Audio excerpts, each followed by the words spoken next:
जय जैन सभी को। एक बार पुनः मैं नेहा जैन आपकी अपनी प्राकृत की ऑनलाइन पाठशाला में स्वागत करती हूँ। और आज की इस कक्षा में हम सीखेंगे क्रिया विशेषण अव्यय, जो कि होंगे कालवाचक क्रिया विशेषण अव्यय।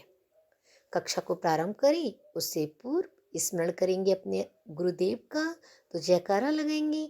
बोलिए परम पूज्य परम उपकारी प्रातः स्मरणीय प्राकृत मर्मज्ञ मुनिवर प्रणम्य सागर जी महाराज की जय। तो चलिए, जब आपने पाया सिक्खा भाग 1 में सीखा था, वो जो क्लास ज्वाइन की थी, तो उसमें आपने सीखे थे स्थानवाचक क्रिया विशेषण अव्यय। और अव्यय की परिभाषा को एक बार पुनः हम दोहराते हैं। अव्यय क्या होते हैं? अव्यय जिनका व्यय ना हो, जो सदैव अविकारी रहते हैं, जिनका लिंग पुरुष एवं वचन के अनुसार किसी भी प्रकार का परिवर्तन नहीं होता है, उन्हें क्या कहते हैं? अव्यय। और आपको बताया था कि स्थानवाचक अव्यय होते हैं, कालवाचक होते हैं, प्रकारवाची होते हैं। इस तरह से अव्यय के अलग अलग भेद होते हैं, जो कि हम अलग अलग कक्षाओं में अलग अलग भाग में सीखेंगे।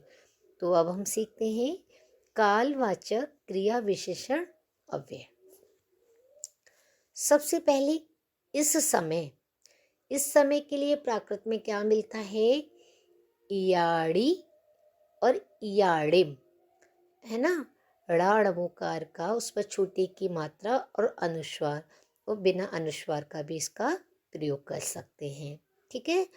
ऐसे ही उस समय के लिए याद कीजिएगा, तयाड़ी और तयाड़िम, है ना। अब जब, जैया, कितना सरल है याद करना। कब, कैया, तब, तैया। तो याद कर लीजिए, जैया, कैया, तैया। जब तक, जाव, तब तक, ताव। अभी हमने कब के लिए क्या याद किया था? कैया। और एक और मिलता है काहे। कब के लिए क्या मिलता है? काहे। ऐसे ही जब के लिए जम, क्या? जम। और ऐसे ही तब के लिए ता, क्या मिलता है? ता। तो क्या कर सकते हैं?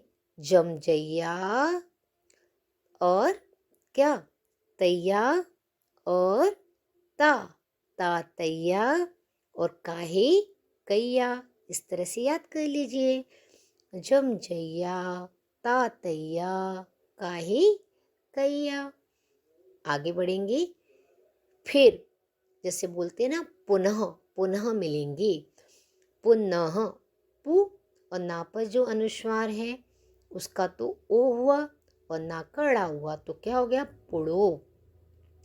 पुड़ भी मिलता है ना। पुड़ भी मिलता है, पुड़ो, दोनों ही फिर के लिए मिलते हैं।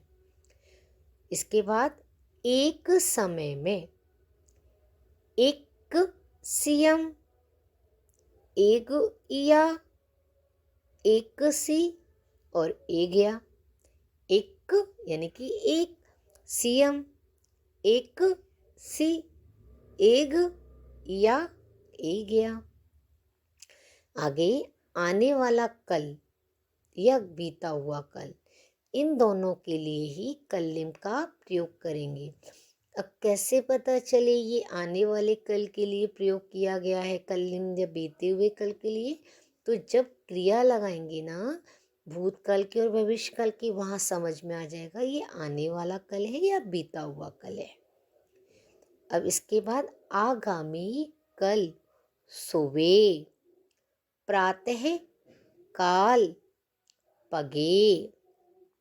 आज के लिए अज और अजम, है ना। अज, क्या? अध्य। संस्कृत में पढ़ते हैं ना, अध्य पढ़ा होगा आपने, अध्य। तो ध्या का तो आपको बताया, आधा ज और झा में परिवर्तन हो जाता है। तो अध्य इस तरह से याद कर लीजिए, अध्य से अज। ऐसे ही प्रभात, प्रभात के लिए क्या? पायम, और पहाद भी बोलते हैं ना, सुह पहाद, तो सुह पायम या सुह पहाद। संध्या काल, सायं बोलते हैं ना, सायंकाल हो चुका है, तो सायंकाल या संध्या का समय हो चुका है।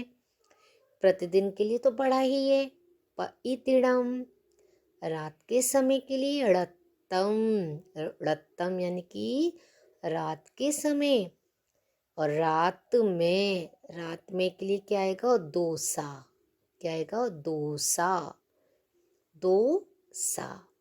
तो इस तरह से ये आपके हुई क्रिया विशेषण, कौन से वाले, कालवाचक क्रिया विशेषण अव्यय। वीडियो को 1 या 2 बार आप सुनेंगे तो अवश्य याद हो जाएगा।